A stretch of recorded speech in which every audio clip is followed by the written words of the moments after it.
en ProAsur y te la contamos de 12 a 14 por Phantom in the Air.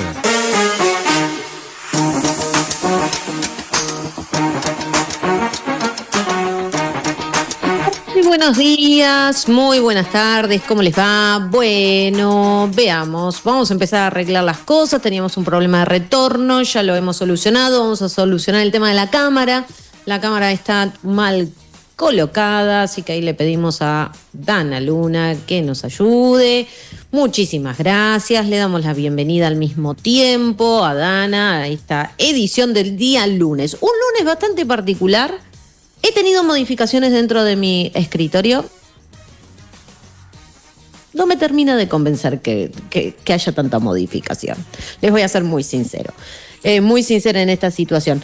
Bueno, un día bastante extraño en la provincia del Chubut. Hoy es feriado provincial, un feriado en el cual está lleno con un halo de polémica, podríamos decir. Vamos a estar hablando sobre este día. No hay actividad dentro de lo que son las reparticiones públicas. Y eso hay que tomarlo en cuenta. Es una jornada diferente, es una jornada en la cual los chicos no van a la escuela, las reparticiones públicas no están trabajando y mucha gente se pregunta ¿por qué? O sea, ¿por qué está este feriado en particular? Está vigente desde el día 15, desde el año 2015. Y es así como vamos a ir descubriendo de qué se trata y por qué es que se da esta situación. Al mismo tiempo vamos a estar hablando sobre esta prospección que tiene algunas demoras por cuestiones de tiempo. No es la primera temporada que ocurre, ya van dos temporadas en la provincia del Chubut, donde el factor climático también jugó bastante en contra en la salida y en la actividad durante la temporada de pesca del langostino en aguas provinciales. Por otra parte, modificaciones en el esquema nacional. Hay modificaciones continuas, las últimas 48, 72 horas fueron bastante álgidas en cuanto a lo que son los cambios dentro del gabinete nacional. ¿Cuáles son las reuniones que se fueron llevando a cabo? Tener un nuevo ministro del Interior, volvemos a decir, a los patagónicos y a cuyanos, Mesopotamia, no nos gusta para nada que nos llamen del interior. Somos parte de un país hermoso, precioso y cada una de las provincias tiene sus particularidades, pero no somos interior. Y dentro de las provincias tampoco existe el interior. Es todo un mismo territorio donde habitan ciudadanos argentinos. Bueno, lo cierto es que dentro de la estructura ministerial se cambió, se fue Francos, se fue también el ministro del Interior, o sea, jefe de gabinete, ministro del Interior, y entra quien ganó en las elecciones legislativas en Capital Federal. Entonces estamos como que no entendemos mucho y como que hay un cambio muy fuerte en la relación con las provincias. Al mismo tiempo, una reunión clave entre Milei y Macri. Y cuando hablamos de Macri, hablamos del PRO. Y si hablamos del PRO, hablamos también del color político del cual surge la figura del gobernador de la provincia del Chubut. Por ejemplo, Ignacio Nacho Torres. Entonces, ahí ver cuáles fueron las reuniones que se realizaron. Hubo una reunión con el ministro de Economía, con el Toto Caputo. Se está hablando sobre las retenciones en materia de hidrocarburos, uno de los sectores que no se tocaba. No se habló de la pesca, pero sí se habla del sector de la pesca al momento de hablar de los funcionarios. Y eso también hay que tomarlo en cuenta. Muchas reuniones e incluso un cambio dentro de la cartera de pesca de nación en donde la provincia del Chubut podría tener un papel protagónico. Es ahí donde surge la pregunta. ¿Habrá cambios en la Secretaría de Pesca de Nación? ¿Cuál es el nombre de una autoridad chubutense que podría estar, por lo menos en estos momentos, en la mesa de discusión? Bueno, son varias las preguntas, es mucho el movimiento político que se vivió durante este fin de semana y de a poco vamos a ir construyendo ese nuevo tablero. Dicho todo esto, les digo, ¿quiénes integramos este programa, esta edición de ProAsur? Bueno, Dana Luna, quien ya se encuentra con su celular editando, publicando, viendo redes sociales, hablando también de nuestra lista de difusión. Aldana Marín, desde Mar del Plata, muy buenos días. ¿Cómo le va? ¿Todo bien? Acá estamos muy relajados porque es feriado, entonces es como que es difícil, hay que remarla de una forma que no se dan una idea. El señor Diego Lizarazu, ¿qué tal? ¿Todo bien por ahí? Ustedes ya están, o sea, un día común, corriente, un día hábil, como en cualquier otro lugar. Acá está rara la cosa. Y ahí lo vemos también al señor Gustavo Seira. ¿Qué tal? ¿Cómo le va? ¿Todo bien? Hoy escuchamos mucho en los medios patagónicos sobre Aldo Civi, principalmente cuando hablaban de las posiciones y todo lo demás. Lo escuchábamos a Tramontana también hablar del club, hablar al mismo tiempo de cómo le está yendo al Club Madryn. Así que, bueno, no voy a hacer ningún tipo de comentario. No es una materia que me compete el deporte, así que vamos a dejarlo pasar. Vamos a dejarlo pasar porque encima me mira con una cara diciendo, no te metas ahí. Ahí no. Bueno, dicho esto, vamos a abrir las vías de comunicación a través de Twitch. Nos encuentran como Phantom in the Air. También pueden hacer lo propio en YouTube. Tenemos una nueva modalidad en ProAsur, en esa en ese listado que tenemos en YouTube, y pueden encontrar los programas completos, ¿sí? Los programas completos que vamos a ir desarrollando. Ahí ya se está afinando también Dana Luna para lo que es la edición de los mismos y poder ver todo el contenido de un solo programa de 2 horas, de 12 a 14, sin los cortes, sin la música, sino con el material y el contenido que teníamos. La semana pasada cerrábamos nuestra edición con una entrevista a Jorge Frías, en la cual hablábamos sobre las reuniones y sobre las gestiones que se fueron realizando en la provincia del Chubut, en la región patagónica, con su llegada, las reuniones en Rawson, en la ciudad de Puerto Madryn, cómo se vivió durante la semana pasada lo que fue este anuncio de la firma de uno de los convenios o de uno de los acuerdos que quedaban por firmar, por llegar a un arreglo entre la CAFACH y los sindicatos. El llamado a la prospección, entonces también hubo mucho movimiento y hay muchas esperanzas en torno a esta nueva temporada en aguas provinciales y al mismo tiempo de cuáles son las consecuencias que pueden existir ante una temporada en aguas nacionales que no fue de las normales y que por lo tanto hay una gran demanda de trabajo. ¿Cómo influye eso en un puerto chubutense como puede llegar a ser el de Rawson? Bueno, lo vamos a ir viendo con el transcurso de las semanas y de los días. Y por último, nuestra vía de comunicación a través de nuestro teléfono celular, el WhatsApp con el 284 57 38 20. 284 57 38 20. De esta forma iniciamos esta edición de ProAsur. Nos tomamos el primer tema, que tal vez sean 2, organizamos y seguimos con toda la programación. Es momento de las noticias patagónicas en ProAsur.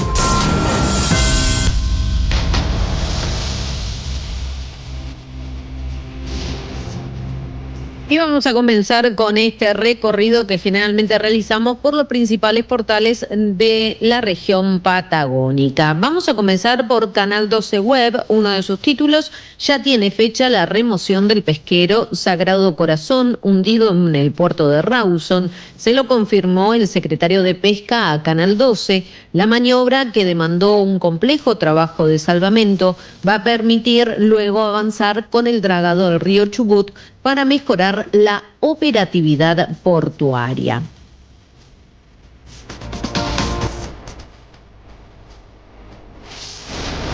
En el caso del diario de Río Negro, aquí se hace mención a las reuniones que empiezan a mantener y los diálogos que se empiezan a mantener en cuestiones políticas los diferentes gobernadores de las provincias patagónicas con las nuevas autoridades del gobierno nacional. Rolando Figueroa habló con Diego Santilli tras su designación en Interior. Tengo buena relación, fue lo que dijo el gobernador de Neuquén al respecto, una vez conocido esta nueva asunción dentro del Ministerio del Interior de la Nación en manos ahora de Diego Santilli. Esta designación se suma al mismo tiempo con este cambio que hubo en cuanto a la salida de Francos en la Coordinación General de Gabinete por el caso de Adorni. Entonces, poco a poco se van a realizar este tipo de reuniones. En cuanto a Alberto Hueretilnec, quien es el gobernador de Río Negro, también felicitó a Santilli hoy y dijo que va a contar con el acompañamiento y la colaboración para fortalecer el trabajo conjunto entre Nación y las provincias.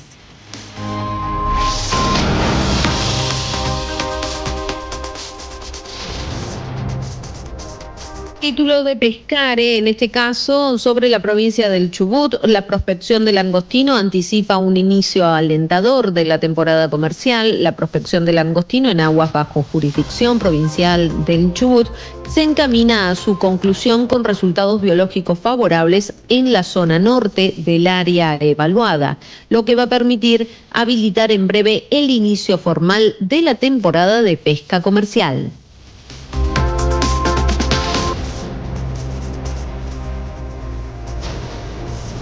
Un título de similares características encontramos en la revista Puerto, donde dice que en Chubut la prospección arroja indicadores biológicos satisfactorios. Determina que este lunes concluye el relevamiento en aguas provinciales. En el sector sur los lances fueron nulos, tal como se preveía, y todos los barcos se concentraron en la zona norte, donde se encontró langostino con predominio L2 y L1, con bajos porcentajes de merluza. El marisco hallado es consistente y de cáscara firme.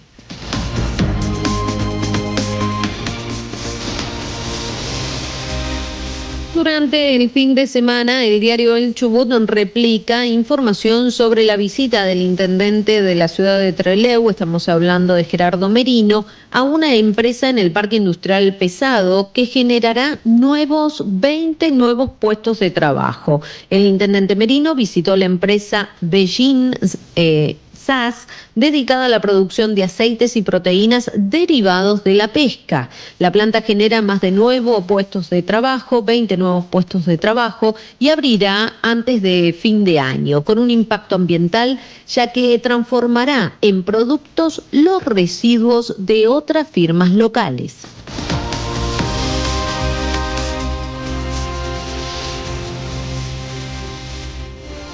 También y derivado de las noticias que recorrieron los portales durante el fin de semana, también nos encontramos con que Chubut refuerza su posicionamiento en el segmento de los cruceros antárticos. Los representantes de la empresa Quark Expeditions, reconocida a nivel mundial, se reunieron con autoridades de la Administración Portuaria de Puerto Madryn con el objetivo de utilizar a la ciudad del Golfo Nuevo, a la ciudad de Puerto Madryn, como puerto de inicio de itinerarios hacia la Antártida.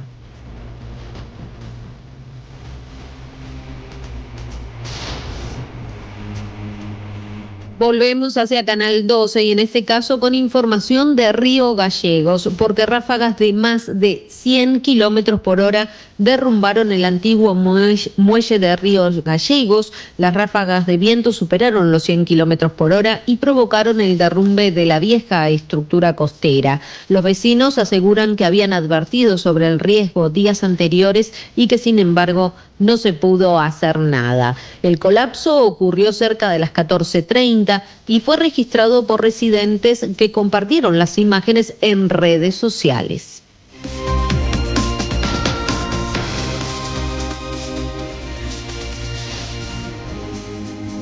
Tenemos más información, pero la vamos a compartir en otro momento. Y nos quedamos con uno de los títulos, en este caso no solamente de la revista Puerto, sino de todos los portales en la región patagónica y que hacen caso a la provincia del Chubut. En este caso, un comunicado por parte de la empresa Red Chamber Argentina que finalmente se queda en la provincia del Chubut. Pero esto se lo vamos a explicar en el transcurso de esta edición de ProAsur. Hasta aquí los principales títulos de los portales. Momento de la en ProAsur de comentar o por lo menos conocer un poco más sobre este día tan particular que hay en la provincia del Chubut. Uno puede tomar cualquiera de los portales de información en la Patagonia e incluso de la provincia del Chubut, en donde tratan de explicar por qué el día 3 de noviembre es feriado en la provincia. Lo primero que uno encuentra es que es la aplicación de una ley provincial sancionada en el 2014, algunos dicen en el 2015, y que se trata de un feriado no laborable para la Administración Pública del Chubut, bancos y otros organismos. ¿Qué nos dicen al mismo tiempo? Que se conmemora el día en que tehuelches y mapuches juraron lealtad a la bandera argentina. A partir de este momento nosotros empezamos a averiguar y empezamos a observar que no se trataba de un feriado que tuviese, digamos, toda la venia de toda la población en la provincia del Chubut y que había voces en contrario y que encontrábamos cierta polémica detrás de este feriado en particular. No nos íbamos a quedar con eso. Entonces, creemos que es oportuno darle la bienvenida a uno de los investigadores, investigador del CONICET, docente incluso de la Universidad Nacional de la Patagonia, San Juan Bosco, y es por eso que le vamos a dar la bienvenida a Marcos Zurruil, quien ya se encuentra en contacto con nosotros. Muy buenos días, Marcos, ¿cómo estás? Hola, Cintia, buen día. Gracias por tenernos en cuenta a los historiadores en este tipo de circunstancias. No, por favor, es que son la base para poder fundamentar por qué puede existir una polémica detrás de un feriado provincial, por qué existe este feriado provincial. Arranquemos por ahí, ¿te parece? Bueno, ¿por qué existe? Qué buena pregunta. Es muy difícil de responder en esos términos. Yo pensaba, incluso cuando lo discutíamos con mi hija, que está sin clases porque es feriado, ¿por qué era feriado? Y es difícil de responder a eso, porque más allá de la ley, que es bastante reciente, eso sería una primera señal de alarma, digo, algo que pasó supuestamente en 1869, sin embargo, es objeto de conmemoración recién a partir de hace menos de 10 años. Entonces ahí pasa algo. Después, ¿qué es lo que se quiere conmemorar? Una supuesta jura de lealtad del pueblo mapuche y tehuelche a la bandera argentina. Y ahí la lectura que hacíamos con otros colegas historiadores, por ejemplo Marlene Sandoval, Matías Chávez, que son también gente de la carrera de historia de la Universidad Nacional de la Patagonia, es, bueno, primero, ¿cuáles son las fuentes historiográficas o las fuentes documentales donde está sostenido que pasó algo este día? Y hay una sola fuente documental, que es el libro de George Musters, o sea, la crónica que hace Musters de su viaje en 1869, 1870 por la Patagonia, y que cuenta lo que pasó un 3 de noviembre de 1869, pero es bastante diferente de unos pueblos mapuche y tehuelche homogéneos y totales jurándole lealtad a la bandera argentina. Lo que muestra ahí es otra cosa. Él venía en una caravana que viene ya desde el Estrecho de Magallanes, liderada por los loncos Casimiro y Orqueque, y en ese momento se encuentran con otra gente, entre ellos el Sinchel, otro lonco también, hoy diríamos tehuelche, y hacen toda una parada militar ahí de saludo entre ellos.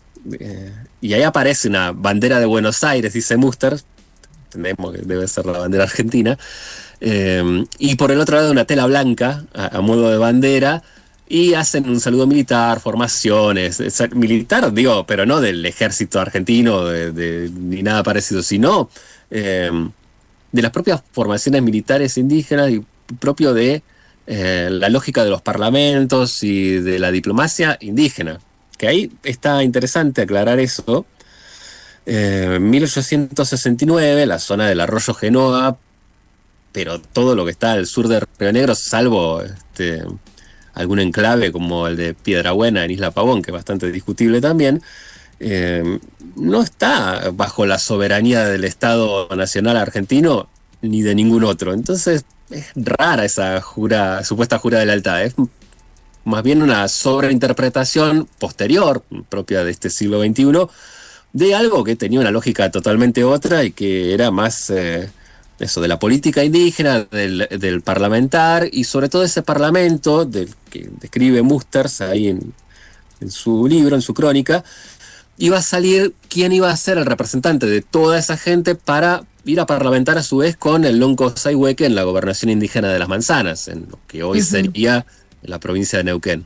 Pero de ahí a jurar lealtad al Estado argentino o a cualquier otro hay una distancia enorme. No juega ningún papel el Estado argentino directamente en ese parlamento. Marcos, ahí estamos viendo un mapa, ¿sí? Uno de los primeros. ¿Qué podemos observar ahí? Estamos viendo el primero de los mapas. ¿Y de qué año más o menos data esto? Bien, ese mapa es contemporáneo al episodio que relata Musters, es de 1869. No es de Musters, sino de Nicasio Oroño, que era un senador de la Nación, y lo que propone ahí es un proyecto de ley de deslinde de los límites interprovinciales entre las provincias argentinas. Lo notable de ese mapa es que si uno mira el margen inferior del mapa, aparece la línea de coordenadas, o sea, el borde del mapa termina ahí, la nación imaginada, a la altura de prácticamente de la península Valdés. Y las últimas letras que aparecen en el mapa, nombrando algo que pertenezca a la nación argentina, son del Río Negro para el norte. Es decir, ese territorio donde están Casimiro, Orqueque, Musters cabalgando y yendo a parlamentar con otra gente, no es parte ni siquiera de la nación imaginada. Cuando se imagina una nación a ordenar en el Congreso de la Nación, eso se imagina como otra cosa. Que también es notable, todos los libros de geografía de la Confederación Argentina de la década de 1850, 1860, hablan de que la Argentina limita al sur con otra entidad que es la Patagonia, que no es un estado, que no es otro estado soberano, pero que es una cosa diferente de la Argentina. Y esto se va a revertir con propaganda desde el Estado o propaganda paraestatal como la de Estanislao Ceballos y su libro sobre la conquista de 15.000 leguas y demás, pero esto es de la década de 1870 tardía, casi 10 años después de este episodio. Entonces, claro, también uno tiene esos indicios de época de que efectivamente estaban pensando en otra cosa, incluso las autoridades nacionales. Esto no es parte de la nación argentina y mal puede interpretarse lo que dice Muster como un acto de soberanía o lealtad a esa soberanía cuando esa soberanía en ese territorio no existe ni va a existir hasta mucho después. No, y aparte de esto, ¿no? De la zona no imaginada, no estaba dentro del imaginario. Que eso es fuerte de decir. Sí, y sobre todo sería muy raro que si se hubiera jurado lealtad a la bandera argentina y se hubiera incorporado no violentamente a la soberanía de ese territorio, ¿por qué 10 años después van a empezar unas campañas militares de conquista de ese territorio contra esos mismos pueblos? Sería muy raro también que se hubiera incorporado voluntariamente a la nación y 10 años después vayan a ser incorporados por la fuerza a la misma nación a la que ya estaban incorporados. En ese sentido también es contradictorio el relato. Está bueno para la clase de historia, digo, uno lo piensa como profe también, mostrar esas contradicciones, ver cómo hay relatos que se chocan con los hechos, se chocan con la cartografía, se chocan con la verosimilitud incluso. O sea, es muy difícil de tomarlos como verdaderos. Marcos, vemos el otro mapa que vos me enviabas y que como para empezar a tratar de entender todo este gran entramado. ¿De qué se trata? Ahí sí, ya vemos una región patagónica media rara, pero la vemos. Bueno, ese mapa es casi complementario del anterior y es lo que marca la línea roja, es el recorrido que hizo efectivamente George Muster con Casimiro y Orqueque casi todo el trayecto por la Patagonia, ¿no? Musters era marino de la Marina Británica, había llegado en barco a las Malvinas, de ahí a Punta Arenas, y ahí empieza su recorrida a pie de caballo por la Patagonia. Después de Punta Arenas, no se cruza prácticamente con ninguna autoridad estatal, ni chilena ni argentina, en todo su recorrido, hasta que llega a Patagones. Digo, él va por lo que sería las provincias de Santa Cruz, Chubut, Neuquén, Río Negro, y no hay una sola autoridad estatal.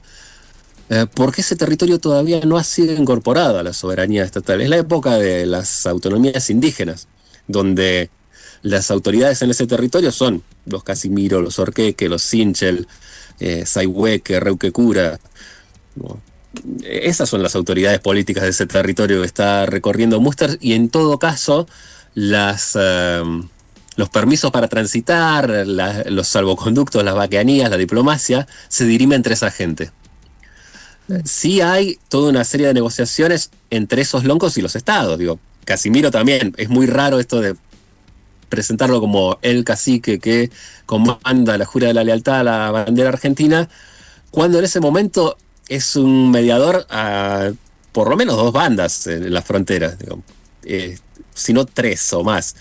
¿Por qué? Porque tiene pactos diplomáticos con el Estado argentino, pero también con el Estado chileno.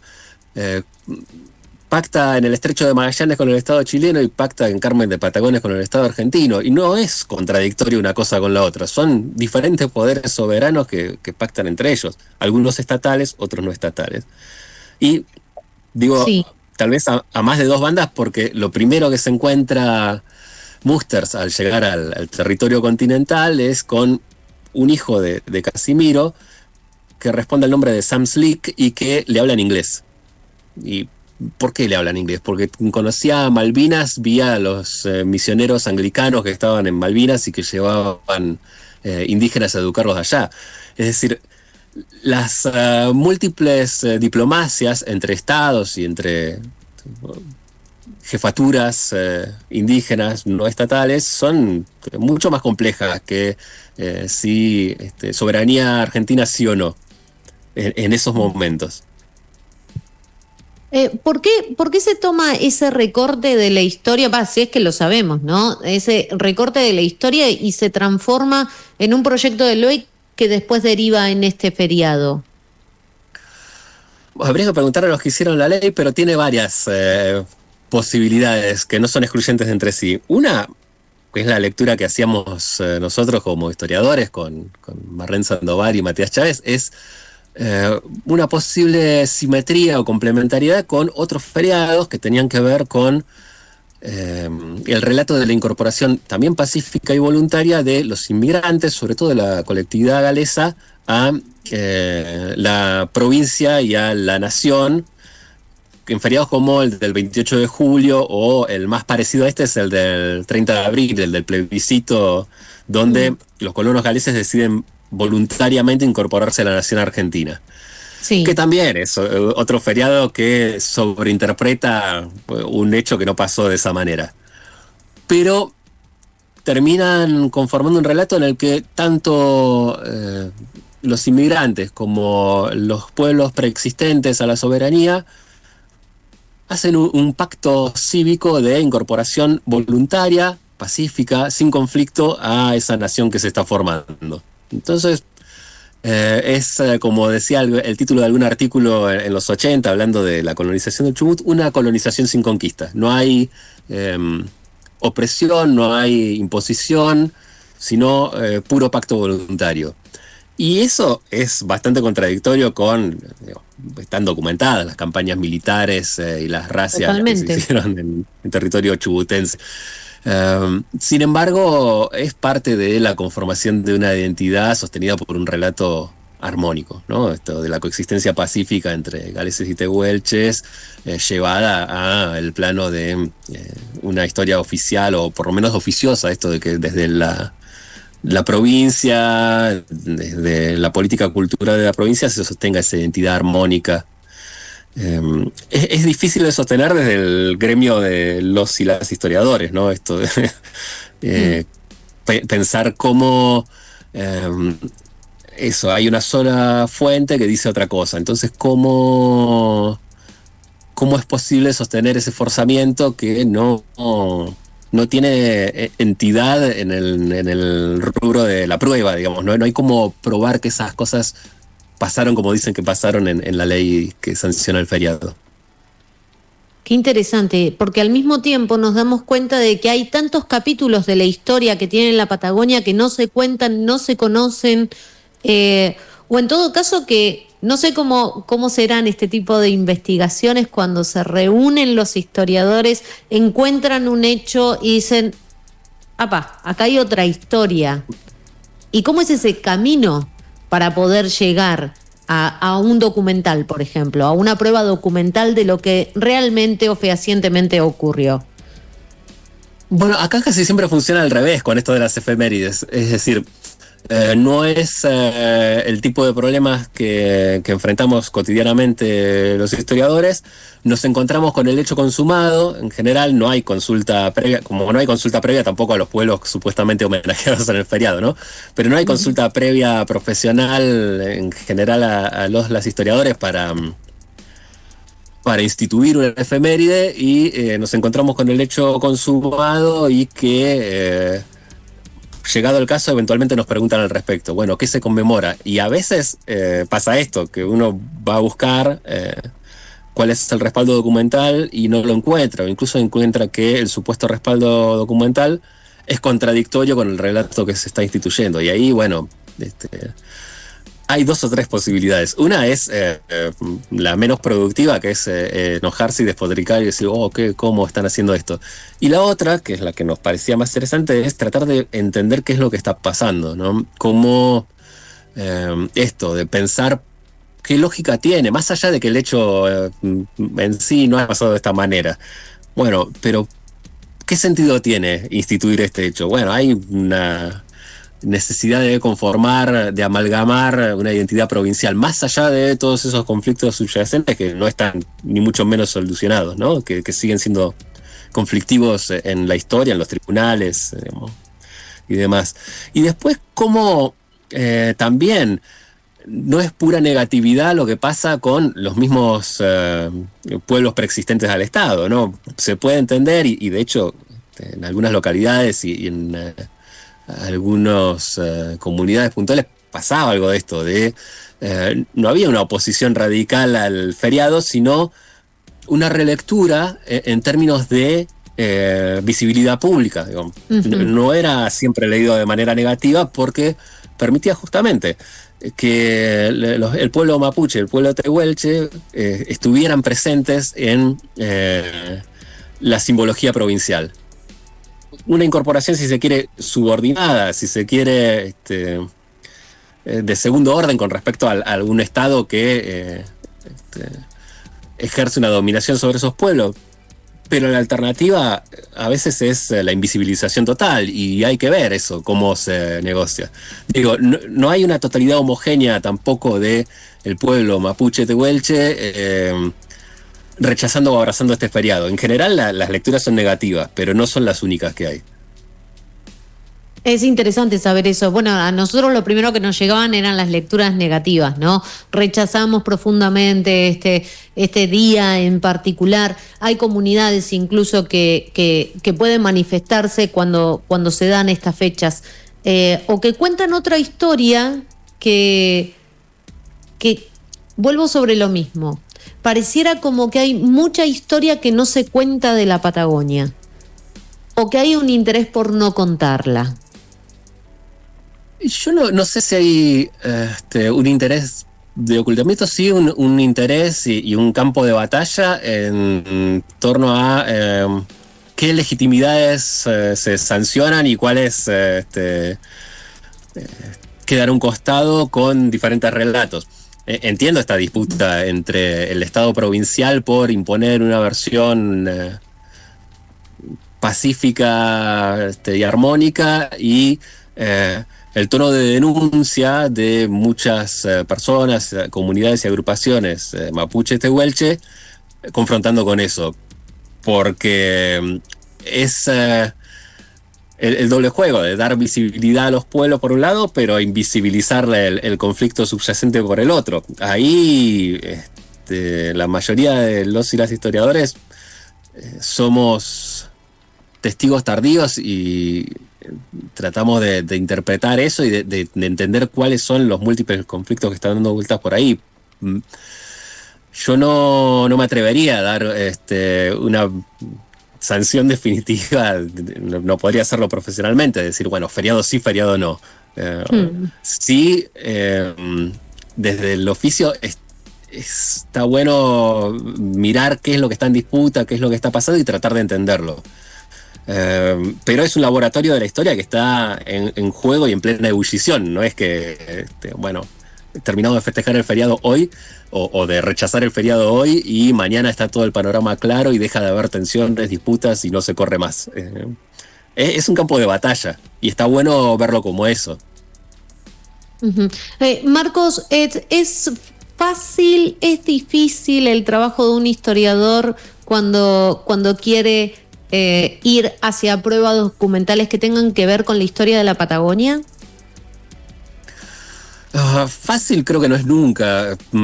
Yo tuve la experiencia, ojalá no lo hubiera tenido nunca, pero me sirvió de aprendizaje de oficio de estar en causas judiciales, incluso causas penales, como perito, informante técnico. Y ahí la noción de prueba es mucho más fuerte, directa, que en el oficio de la historia, donde uno juega, bueno, tal vez a cosas que pueden ser conjeturales, que pueden haber pasado de una manera o no, puede formular hipótesis para ponerla a prueba más adelante. Y en el ámbito judicial hay que decir tajantemente si esto pasó o no, si tal persona estaba ahí en ese momento o no, etcétera, ¿no? Si tal predio estuvo ocupado permanentemente por esta familia, etcétera. Uh-huh. Y ahí es más difícil, pero a la vez es un aprendizaje de oficio para lo otro, ¿no? Esto de bueno, empezar a jugar un poco más fuertemente con la noción de prueba y de ver cómo a veces sí se puede hacer eso, a veces se puede determinar si las cosas acontecieron o no, por ejemplo. Claro. Pero no siempre, y a veces, siguiendo con ese juego de lo judicial, a veces las respuestas que podemos dar son incompletas o insatisfactorias, no alcanzan para que un tribunal decida sí o no tal cosa. Son gajes del oficio, digo, trabajamos en este caso con cosas que pasaron, eso, hace más de 100 años y se nos queman los papeles a veces. Esto entendemos por el relato de Muster, por el contexto, que las cosas no solo no pasaron de la manera que las cuentan, sino que es inverosímil que hayan pasado de la manera en que las cuentan. Pero no siempre tenemos todos los elementos para decir eso tan tajantemente. Y aún así, a veces la verosimilitud se juega en otro plano, y no en el de lo fáctico, de lo que pasó o no, sino en las maneras de contarnos a nosotros mismos, en las maneras que tenemos de disputar otra cosa. Estamos discutiendo tal vez más que si pasó o no pasó tal cosa, quiénes somos colectivamente, y en disputa eso. Hay versiones que abogan por un nosotros colectivo inclusivo de todo y que tape cualquier diferencia, y hay otras lecturas que juegan a que se explicite el conflicto, a que se explicite que no hay conciliación posible entre posturas contrapuestas. Digo, que hay un conflicto de larga data entre las autonomías indígenas y la imposición de la soberanía estatal que no está del todo saldado. Claro. Y eso también va a ser objeto de disputa permanente. No somos nosotros, los historiadores, los que tenemos ni las herramientas, ni la potestad, ni la obligación de cerrar esos conflictos, porque es muy probable y es lógico que no se cierren. Bueno, es la oportunidad en este caso para poder hablar de todos estos temas. Si me quedo con algo de este feriado, es poder hablar, visibilizar y decir, no está todo dicho, queda mucho también por ver, por revisar. En mi caso personal, decir, bueno, cuando pongamos un efeméride, llamemos por lo menos a los historiadores para que nos den herramientas para poder hacer los considerandos correspondientes, mínimo. Mínimo. Sí, tampoco nos creamos nosotros que somos los únicos que tienen voz y voto en ese tipo de cuestiones. Excede con mucho a lo que podamos decir los historiadores y Y está bien que sea así, está bien que la historia, el pasado y la identidad colectiva se diriman en tribunas mucho más amplias que la de los historiadores o los antropólogos y ese tipo de gente. Somos eso. Hay saber experto, pero... A ver, Marcos, sería interesante ponerlo mínimamente a discusión o abrir el debate. O sea, de poder sumar la mayor cantidad de voces para que toda una comunidad decida, por lo menos, el tema de decir, bueno, vamos a tener este día y este día vamos a reconocer o vamos a hacer determinadas cosas. Que no solamente sea un día no laborable, sino que tenga un peso específico. Sí, y no solo con estos que están flojos de papeles, digo, también, por decir fechas que sí sabemos qué pasó y cómo pasó, no sé, por decir el 9 de julio o el 24 de marzo, también son objeto de reflexión, objeto de disputa. Por algo se toma el trabajo la Casa Rosada en algunas de esas fechas de emitir videos institucionales y cambian mucho según quién esté en la Casa Rosada, para legitimar o incluso imponer una lectura a esa fecha, ¿no? Es importante. Me quedo con esto entonces. Marcos, gracias por estos minutos y por traernos esa mirada sobre este día en particular.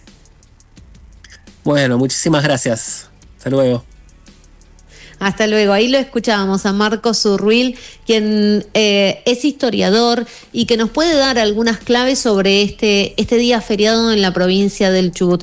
Es parte de nuestra idiosincrasia, es parte de ese sentir patagónico, ¿no? Donde hay una historia que muchas veces no conocemos o hay un entre historias que también está muy bueno poder llegar a ellas. El plano de la historia de los historiadores también es algo muy particular en las provincias patagónicas que siguen construyendo su identidad. Vamos a un tema y a la vuelta más información.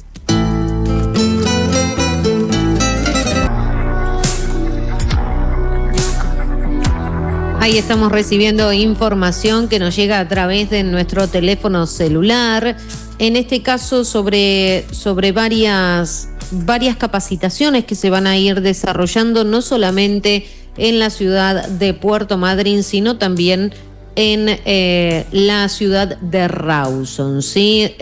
Unas inscripciones sobre cursos básicos en todo lo que hace a la protección de buques e instalaciones portuarias, que se va a realizar el 14 y 15 de noviembre en la localidad de Rawson, capital de la provincia del Chubut, y por otra parte también un curso de capacitación en innovación e eficiencia a bordo que se va a realizar en la ciudad de Puerto Madryn el 5 de noviembre. Estamos buscando más información al respecto, así se las acercamos a todos ustedes. Bueno, dicho esto, ¿qué pasó durante este fin de semana? De todo.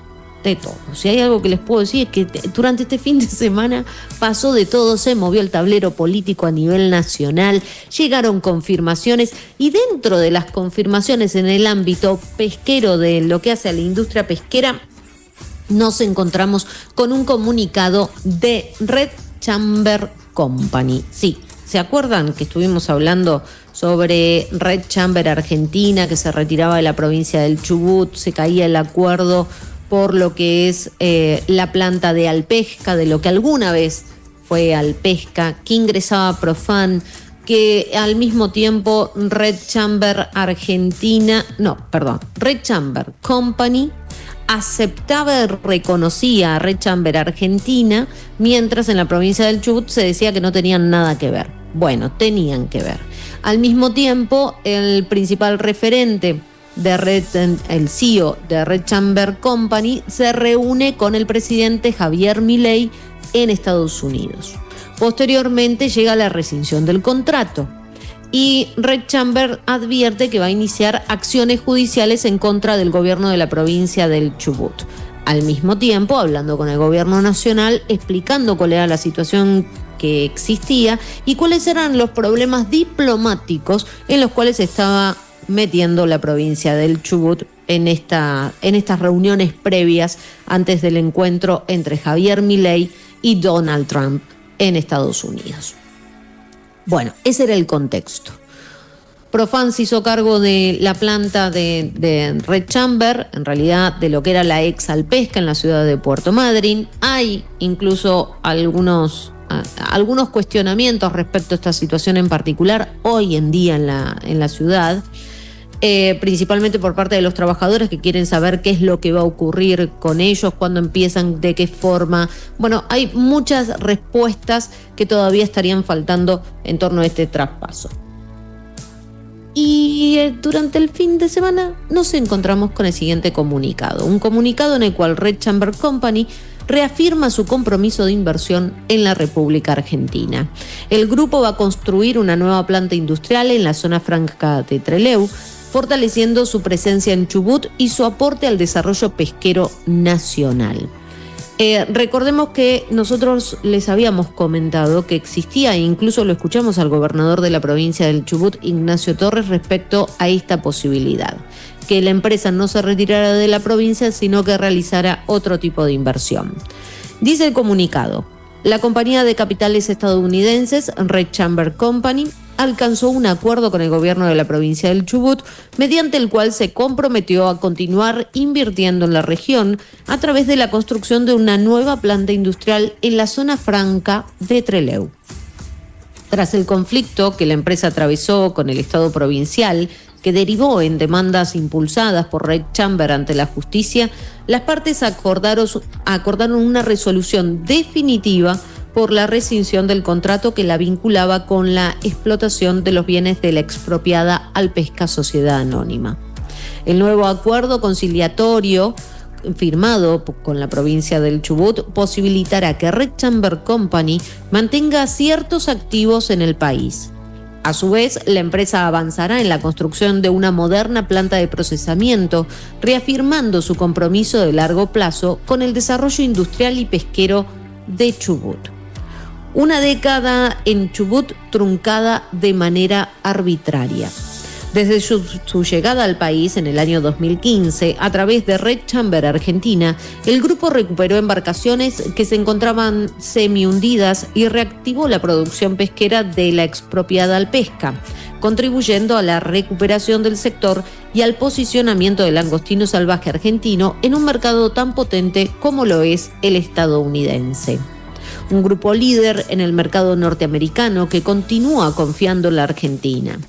Este acuerdo representa un hito positivo para ambas partes, ya que se evita un juicio millonario y a la vez se promueve la inversión productiva, la generación de empleo y el incremento de las exportaciones, en línea con el compromiso que Red Chamber Company ha mantenido desde el inicio con sus operaciones en el país. Para desarrollar esta nueva inversión, el grupo confía en las garantías comprometidas por el gobernador Ignacio Torres, las cuales se sustentan en el Tratado Bilateral de Inversiones vigente entre Estados Unidos y Argentina. Red Chamber Company en el mundo. Con más de 50 años de trayectoria internacional, Red Chamber Company es líder en la industria pesquera mundial y el mayor proveedor global de langostino. El grupo está conformado por 15 compañías que en conjunto emplean a más de 5.000 personas. Actualmente el langostino de Red Chamber Argentina pesca en Chubut puede encontrarse en las cadenas de supermercados y restaurantes más importantes de ambas costas de los Estados Unidos. Este es el comunicado que envió el 1 de noviembre, hace 2 días tan solo, Red Chamber Company, reafirmando esta idea que había en algún momento, estas versiones en las cuales se daba cuenta de una reinversión, podríamos decir, de la compañía en la provincia del Chubut, que se queda en territorio chubutense, pero en este caso se desplaza desde la ciudad de Puerto Madryn hacia el área de lo que va a ser la zona franca en la ciudad de Trelew. Esto obviamente trae algunas consecuencias. A ver, en el orden legislativo se deben presentar determinadas cuestiones. Hay que ver cómo es y cuáles son los alcances de este acuerdo en particular entre la provincia del Chubut y esta empresa, y cómo se logra evitar que se llegue a un juicio que podría llegar a demandarle al Estado provincial una gran suma de dinero. Amén de todo el proceso, ¿sí? Que son procesos larguísimos, lo estamos viendo con Alpesca. La expropiación nunca salió, nunca se llegó a un número determinado, qué es lo que tienen que poner, de qué forma. El expediente judicial se encuentra aún sin ningún tipo de resolución y es parte de lo que se quiere ordenar, según nos informan desde el gobierno de la provincia del Chubut, donde varios fueron los funcionarios que estuvieron trabajando en este convenio, en la rescisión del anterior, y cómo van a ser los pasos, no solamente para que Profan pueda hacerse cargo de Alpesca, de lo que era Alpesca, sino para que Rechamber pueda estar en la zona franca. Y al mismo tiempo nos queda recordar que el gobernador dijo que también hay otro grupo muy importante que quiere desembarcar también en esta región, que es la subzona franca en la localidad de Trelew. ¿Se trasladan las inversiones o algunas inversiones que estaban en Puerto Madryn hacia la zona franca o subzona franca de la localidad de Trelew? ¿Cuál va a ser ese movimiento? ¿Cómo van a quedar los sectores productivos en relación con una ciudad que se encuentra a 79 kilómetros de la otra? Bueno, son varias preguntas que nuevamente precisan de una respuesta. Y si las encontramos, se las vamos a ir comentando a todos ustedes. 13:26 en la República Argentina. Momento de otra pausa. Una pausa musical que nos va a llevar hacia la última media hora de esta edición.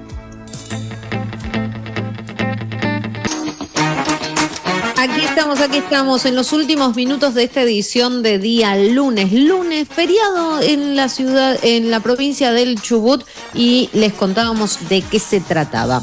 Ahora vamos a compartir con ustedes una receta, un momento en el cual los chicos de Primera Corte Producciones, en el programa Nick, Nacido y Creado, convocan a una de las cocineras que tiene la ciudad de Puerto Madryn para realizar unos riquísimos langostinos empanados, acompañados por una variedad de vinos. Sí, es la forma al mismo tiempo que se tiene en programas de streaming, en programas locales, de dar a conocer cuáles son las delicias del mar que podemos consumir todos nosotros. Ellos también colaboran con esto de poder mostrarle al mundo la calidad que tenemos de langostino en la República Argentina y la variedad al mismo tiempo para utilizarlos en la cocina.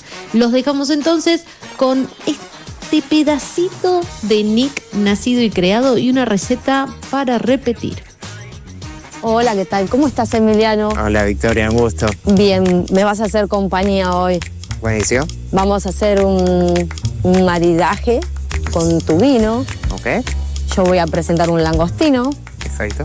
Apanado rústico, ¿no? Así que voy a empezar con la limpieza del langostino. No sé si que vos querés contarme un poquito de tu vino. Sí, claro. Fíjate, lo más interesante del vino patagónico es que representa el 1.8 de toda la superficie plantada de vinos en toda la Argentina. Entonces es un momento especial poder presentar este tipo de vinos, porque estamos hablando de básicamente una porción tan ínfima que lo hace más exclusivo. Y sobre todo esta bodega, el vino que vamos a presentar hoy es Moschini, es una bodega que tiene solo 6 hectáreas. Por ejemplo, de este vino producen 5.000 botellas, tienen un Cabernet Franc que producen solo 3.000 botellas. Entonces es un momento único, es un momento interesante. Me encantó la propuesta y se me ocurrió que sería excelente para interactuar algo patagónico con algo patagónico. Buenísimo. ¿Y la cepa?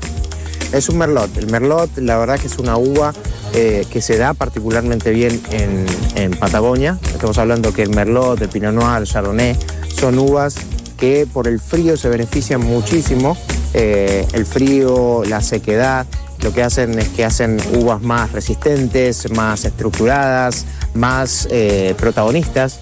Entonces, lo que tenemos en esencia es un representante de la Patagonia, pero robusto, con ganas.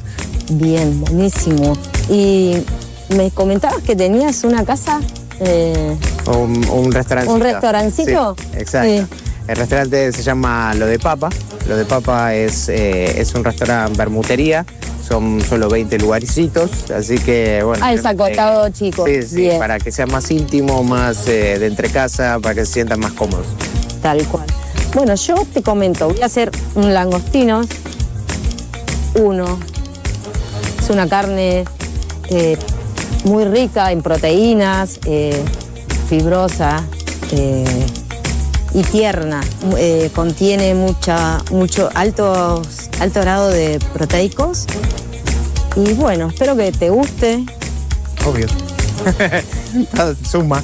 Pero bueno, si quieres voy abriendo el vino. Dale, yo mientras voy adelantando esto. Dale, perfecto. Buenísimo. Entonces, no sé si se ve básicamente para darle la promo, la publi a los chicos de Mosquines, que seguramente nos van a estar viendo. Los chicos, es una familia que la historia está increíble. Hace como 100 años que tienen unos campos y recién en el 2009 se animaron a hacer vinos. Nada, la verdad que sí, los invito.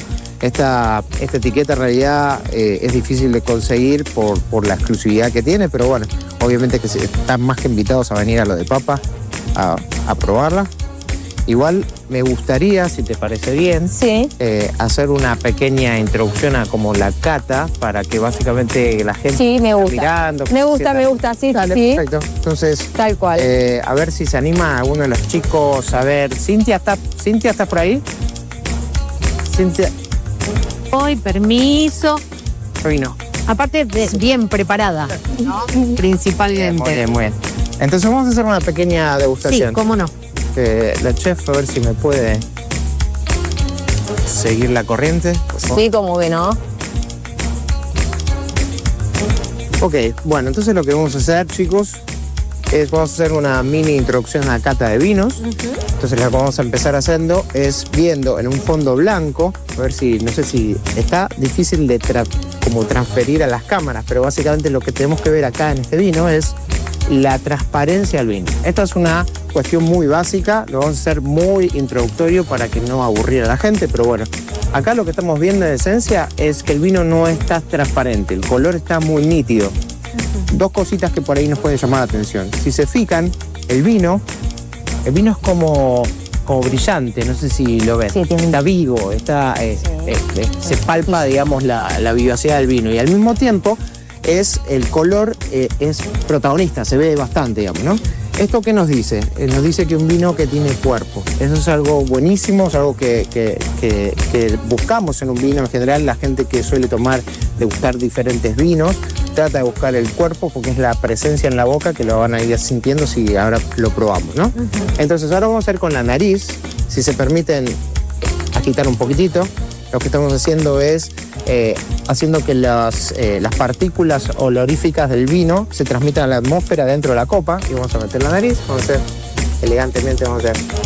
Sí, muy bien. O sea, es como si supieran de qué estamos hablando, vamos. Y bueno, ahí lo que sienten aromas. ¿Podemos hablar de notas de cata? Es decir, aromas específicos que ustedes les remita a este vino en particular. A ver, Los maté. algo de frutos rojos. ¿Qué fruto rojo? Porque eso es Cereza. escuchamos todo el tiempo fruto rojo. ¿Algo de cereza? Bueno, fíjense, la cereza sí estoy de acuerdo. La acidez del vino está muy marcada en la nariz. La Sí, acidez es la verdad. persiste. Sí, no, pero sí, no.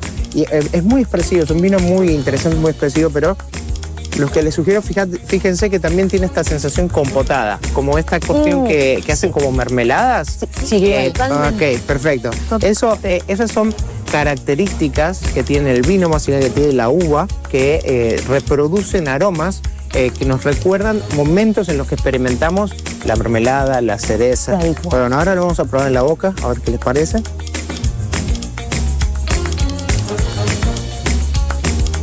¿Sienten la acidez? ¿Sienten la dulzura? ¿Sienten la sedosidad? Seco. Exacto. En Sí, esencia, principalmente.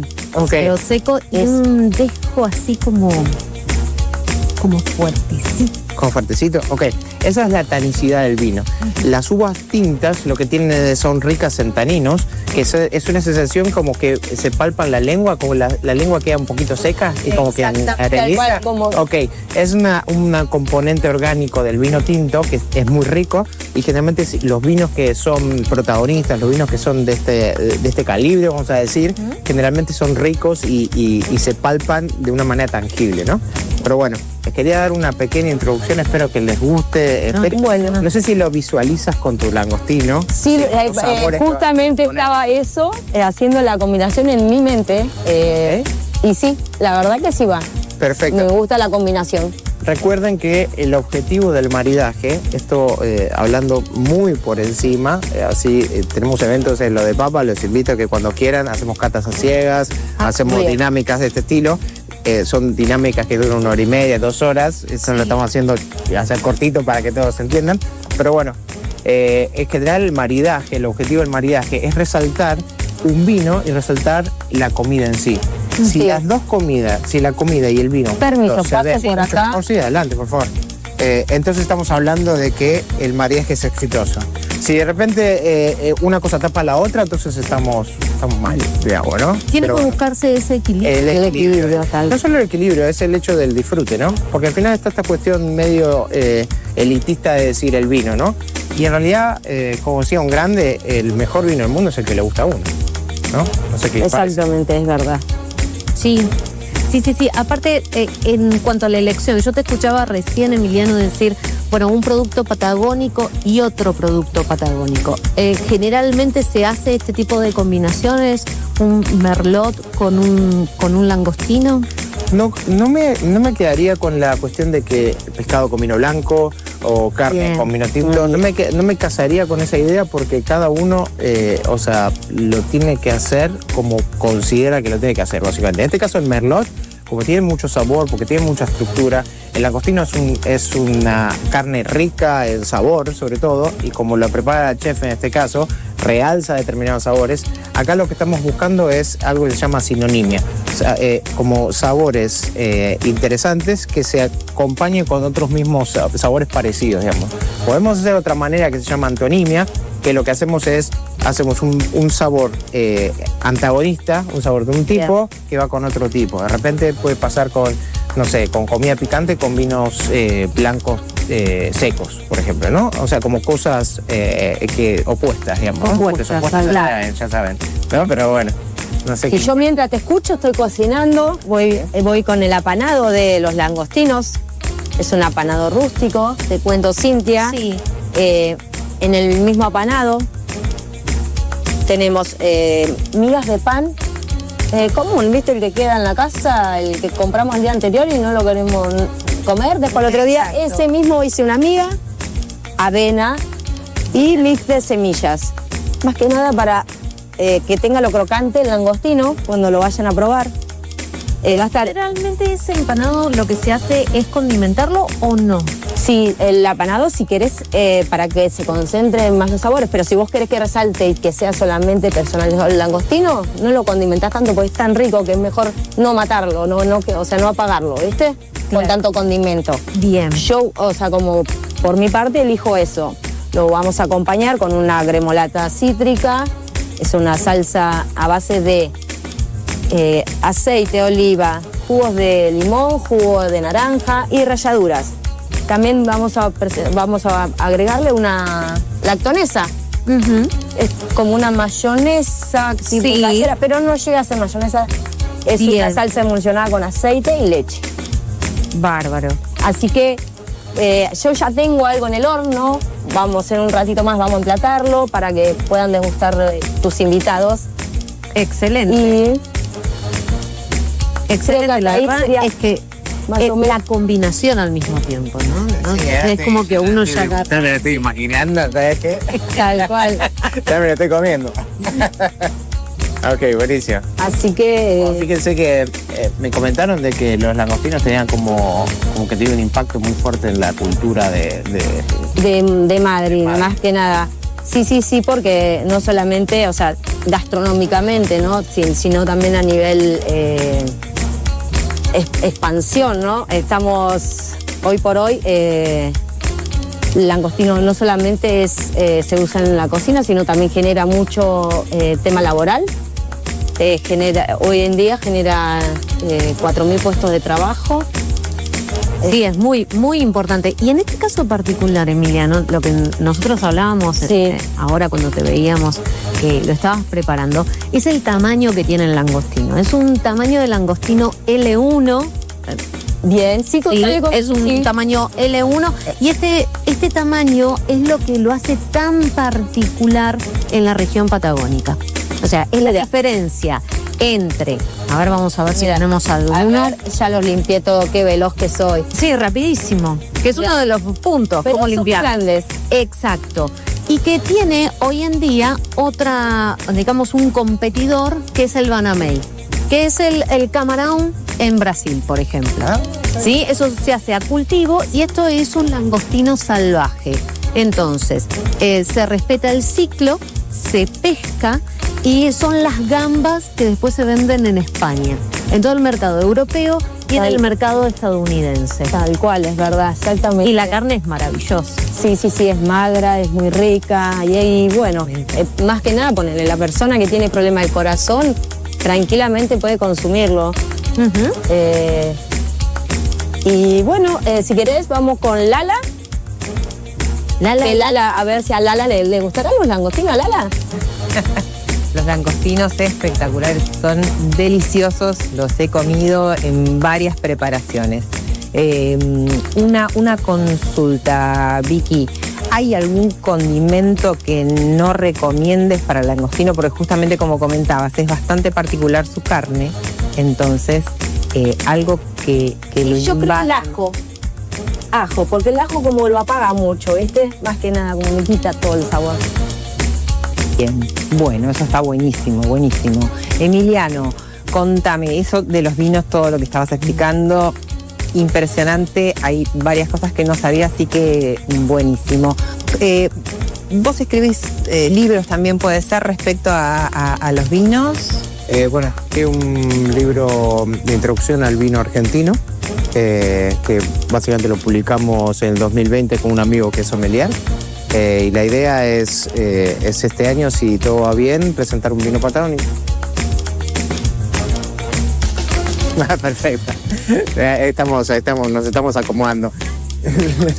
A ir indicando hacia dónde tenemos que ir. Entonces, experiencia, ya sabes. Le contabas a Lala esta cuestión, ¿no?, de la escritura del libro y el tema de ser sommelier. No soy sommelier, esto valga la redundancia. Bien. No, yo durante mucho tiempo manejé una vinoteca en Buenos Aires y la verdad que me encontré con un montón de gente que le tenía miedo al vino. O que se acercaba, que iba a la vinoteca, preguntaba y medio que les daba miedo meterse. Y esta cuestión de la cultura enológica a veces puede llegar a ser exclusiva. Entonces, con un amigo que es sommelier, básicamente hicimos una introducción al vino argentino para invitar a la gente, para que, no para estimular la borrachera, no para estimular el exceso, sino para que la gente se anime a esta cultura que es una historia súper rica, súper interesante, que es historia de familias, historia de resiliencia, de tiempo y dedicación, y que creo que es contagiosa y vale la pena, y encima el disfrute de tomar un vino. Tal cual, es verdad. Está muy rico. Pero mira, mientras tanto lo que... Yo ya estoy casi lo tengo listo. Ahora en un ratito más vamos a emplatar. Mientras, bueno, sigo degustando. Ahí está. Ahí está. Es más, te invitamos. Sí, Ahí está. Ahí va, perfecto. Ahí estamos. Bueno, tengo otra consulta más. Sí. Recién cuando lo estábamos degustando era como hacer un pequeño sorbito y al mismo tiempo incorporar un poco de aire. Sí. ¿Es preciso? No es preciso, no es necesario. Lo haces en realidad porque cuando entra aire lo que haces es el espacio en nuestra fisiología, en nuestra anatomía, lo que tenemos básicamente contacto con las narinas, es la complejidad del vino. Es decir, nosotros tenemos 5 sabores que percibimos en la lengua. Entonces, recién la complejidad viene de los casi 5.000 componentes que podemos discernir de la nariz. Entonces, La idea de hacer entrar el aire es facilitar el contacto entre en los aromas y en los gustos. O sea, el gusto del vino está en la combinación de ambos, de la temperatura, del momento. Inclusive creamos sabor con la expectativa que tenemos del vino. Es un estudio comprobado de todo, es algo fascinante. Pero bueno. Bueno, y vemos ahora la presentación, el emplatado. Del emplatado, vamos a ir emplatando, despacio. ¿Nos puedes contar cómo se te ocurrió esta receta? Se ve como muy interesante. Digo, voy a hacer algo con el langostino diferente. O sea, el langostino apanado, lo compramos en el restaurante, en cualquier lugarcito, pero es el común, ¿viste? El apanado común, pan rallado de paquete.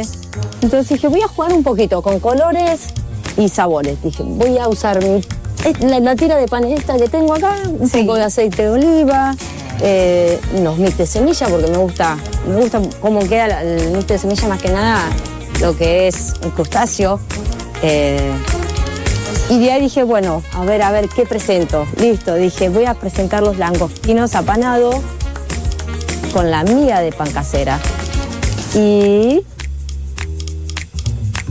la lactonesa, o sea, he probado, pero siempre de olivas, ¿no? Dije, esta vez la voy a hacer de color. Quiero hacer algo que llame la atención en el plato, que le dé color también al plato, ¿no? Así que... Por supuesto. Y sabor. Así que aproveché y dije, voy a hacer una lactonesa. La lactonesa es una base de leche, aceite, ponemos todo a la licuadora.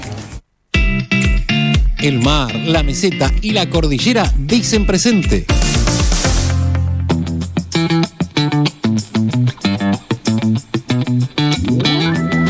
¿Y qué les pareció? A ver, allá en Mar del Plata, qué pintú, qué pinta que tenían esos langostinos. Una delicia. Es lo único que les voy a decir. Una delicia. ¿Y el vino?